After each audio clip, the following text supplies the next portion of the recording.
manana daholo rakizy faly miaravantsika amin'izao fotoana manokana izao.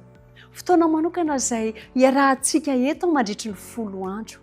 Fotoana manokana izay amaly fanontaniana be ho antsika ankizy. Efa nieritreritra ve ianao hoe ahoana ny momba n'izany any an-danitra an'izany? Na ihany koa hoe ahoana ny fiasan'ny fanahy masina eo amin'ny fiainantsika? Eny ary miomana fa ao anatin'ny 10 andro isika dia iaina tantara mahafinaritra hiaraka amin'ny Luka, zazalahy kely be fanontaniana ohatra anareo ihany koa, sy Oriel, anjely namany Luka.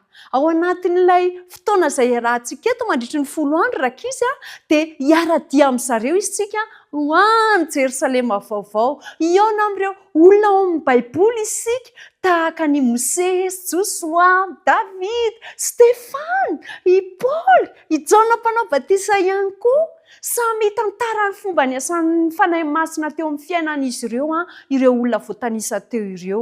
Ary ny tena mahafinaritra dia ho hitanao fa te hiasa ao aminao ihany koa ny fanahy masina. Indraindray rehefa miasa amin'ny fanahy masina dia omeny fahaiza-manao miavaka isika rakizy. Mazava koa ary manampy antsika ho tonga mpanompo mpitarika be herim-po ny fanahy masina. Manasa antsika ny fanahy masina mba hamaky sy hatakatra izay voalaza ao amin'ny Baiboly. Dia mampirisika antsika izy hikolokolo ny fahasalamantsika, mampahery antsika izy rehefa mijaly isika ary manarina antsika izy rehefa lavo isika. Mandrisika antsika izy hakanakaiky sy hahafantatra bebe kokoa mahakasika an'i Jesosy. Koa sokafy tsara ranomasinao dia mivonoana hiaraka amin'ny Luka sy Oriel mandritra ity 10 andro ity. Ho hitantsika eo fa ny fanahy masina dia miasa amin'ny fomba tsy takatry ny saina eo amin'ny fiainantsika. Vonona ve ianao? Ndao ary. Indray andro dia nisy zavatra niseho rakizy. Wow! Toa mbola manakoanko ato tsofiko izany fotoana manokana izany. Misy trompetra marobe indray niretona. Tena mahatalanjona tokoa ny zavatra niseho tamin'izay fotoana izay. Tamin'izay fotoana izay dia reko ny feon'i Jesosy nitsangana avy teo amin'ny tany ny olona. Namirapiratra ny zavatra mamirapiratra be dia be. Tampifaliana no napitrakany ireo anjely, nampitsangan'ireo anjely avy tao am-pasana ireo olona izay nanaiky an Jesosy Kristy ho tompo sy mpamonjy ny fiainana. Dia ny famihana ireo olona izay tsy nihaona ela be tampoka teo dia nisy hazavana toa avana nandrakotra any Anaosy sy Luka. Natahotra tamin'ny voalohany nefa ny avy eo dia hitako fa olona maro manodidina nanomboka namirapiratra ohatranahy ihany koa. Natsapa fiadanana tsy ela zaina tamin'izay fotoana izay ary nanomboka naverina tamin'ny laoniny ny vatana izay mety lo teo novana tao anatin'ny indray mpimaso tamin'izay fotoana izay ny vatan'olombelona izay efa lo teo. Luka, miresaka aminao Oriel izay niantso an'i Luka izay rakizy. Azafady mbola sendana be tanteraka, nafinaritra be loatra ny zavatra niseho tao. Fantatro izany ozy izy i Luka mantsainy Oriel mantsainy Luka. Efa ela no naniry resaka taminao no mahakasika ny Jerosalema vaovao. Ary niezaka mihitsy nanao ny fomba rehetra mba hahatonga anao ho tonga amin'izao fotoana izao. Liana te hafantatra ny zavatra rehetrarehetra ozy izy Luka. Tena tiako fantatra, tiako hita ny anton'izao zavatra rehetrarehetra izao sady nitsika izy nanantona ny Oriel tamin'izay. Misaotra Oriel, tiako be ny anaranao fa hono inakay ny dikan'izany Oriel izany? Fahazavan'Andriamanitra ny dikan'izany ozy izy Oriel. Nomena efa ela izany anarana izany fa amin'ny manaraka ho tantaraiko anao momba an'izany. Hitako foana ianao dia afaka mifampiresaka foana tsika sy ianao. No tonga teo amin'ny olona marobe anankiray i Luka sy Oriel dia gaga i Luka tamin'izay fotoana izay.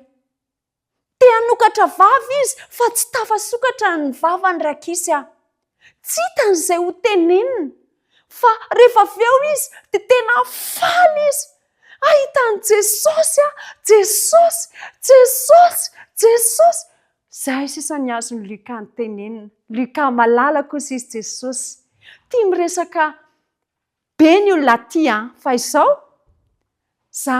dia manana resaka manokana omenanao faly mahitanao androany.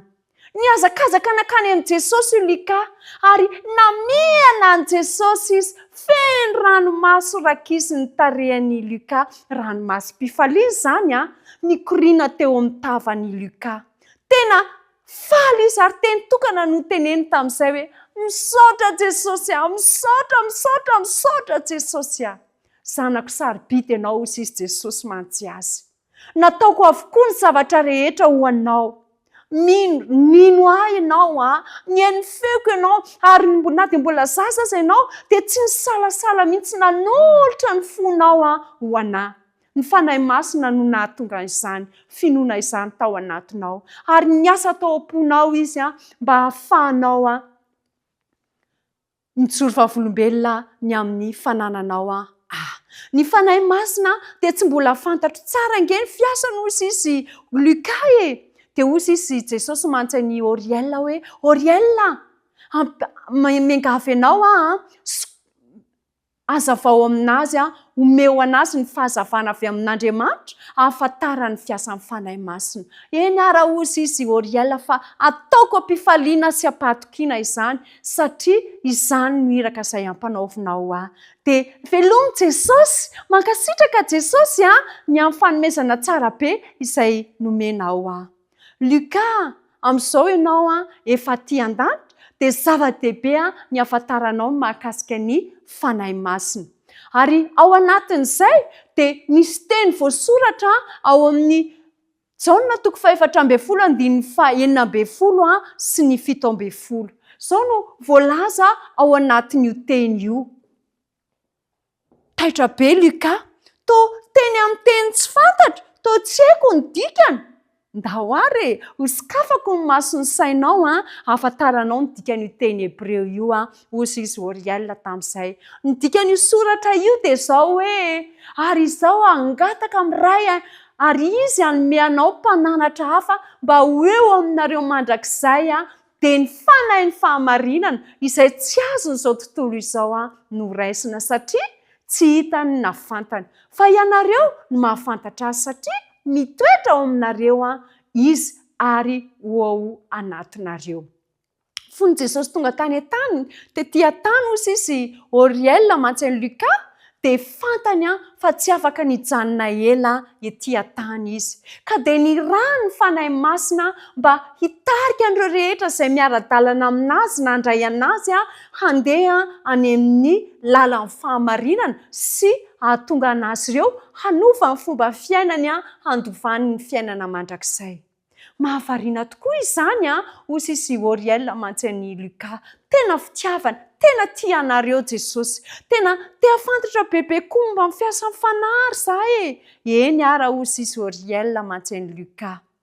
Rehefa niakatra ho any an-danitra Jesosy dia narotsany ny fanahy masina, ny rano teto tany mba hitari-dalana ny olona rehetra ary tao anatin'izay dia niasa mangina tamikery lehibe ny fanahy masina. Ianao izao dia ohatra anankiray, ohatra velona ianao ny amin'ny asan'ny fanahy masina satria lasa olona mateo tia ianao, niaraka tamin'ny Jesosy foana ianao.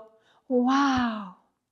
Tena tiako fantatra avokoa ny fomba rehetra izay niasan'ny fanahy teny tety an-tany hoy izy Luka sady feno fifaliana izy tamin'izay fotoan'izay. Nahita hevitra tsara hoy izy Oriel, andao ianao asaiko mitsidika zavatra be da be ahafantaranao hoe manahoana ny fiasan'ny fanahy masina tamin'ireo olona rehetra izay niasany efa voatonoko taminao tery aloha ireny.